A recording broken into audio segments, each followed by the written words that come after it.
When I started teaching 10 years ago, I would say that education was one-dimensional. A teacher would teach a topic, a concept, the kids would practice it and then be assessed on it. Teaching, education, learning did not have the connection to the real world, to the community. The classroom used to look like students in desks in rows. They would have all their things right at their little desk, their paper, all their books. Silent classrooms of students who were working independently in rows. The teacher was the sage on the stage, and she led the instruction and told children what to do, and then they did that and they were graded on that.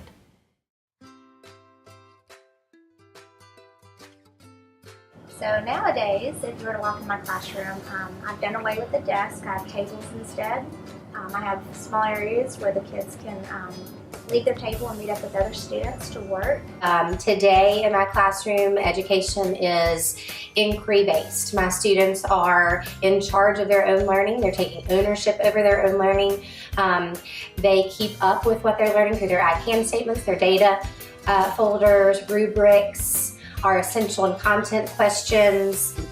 One of the things that's really exciting is that children are learning to listen to one another, and some of our math talk moves are really important across the curriculum so that children learn to listen to one another and learn from one another. Now we have students who are grouped and they're communicating and working in collaborative groups. Technology has allowed what we call a flipped classroom, where the students are empowered to guide their own learning, which creates a level of excitement on their part and a whole new level of engagement for teachers. The new classroom is the teacher walking around the classroom while students are working in small groups, working in pairs, collaborating, working together towards a common goal. And the teacher is just there to monitor that they're meeting that goal and staying on task.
So it's my job to keep you awake after lunch. Anytime you get chosen to be the after lunch speaker, you always have to kind of question where you fall in the pecking order of what they think about it. Peter, I do appreciate the opportunity to do this. I will have to tell you, to be brutally honest, and those of you who know me, I pretty much call it like it is.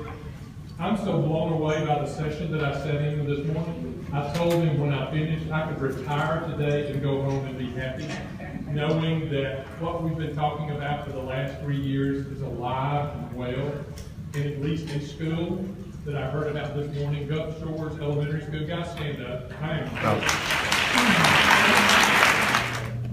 And more than likely, in most of the other places that are represented here today, I am humbled to even be standing up here. All I can say is let me be your cheerleader and share the good news about what's happening with kids. So what I want to do, how do we take this organization that's got 740,000 kids, 45,000 teachers, 40,000 support employees, 1,500 schools, 136 school systems, how do we take this thing that we've been sending in this direction and shift it to go in a different direction? That's huge for bureaucracy, but you know, and this came from us as we sat down and looked at that and started asking why this has happened. Y'all know this so clearly. We have been working for over a decade to prepare kids to take a test rather than preparing kids to think. And that is exactly what I heard this morning in that classroom. I never heard a test mentioned. It was all about learning, authentic, problem-based, real-world, applying it to what you know and do learning. So we said, okay, that's our thing. That's what we have to do. We've got to develop a plan within which we can prepare teachers, prepare children to be thinkers, not regurgitators of information, where we prepare teachers not to do to our children what I'm doing to you today. You know, recreate a model that looks very, very different.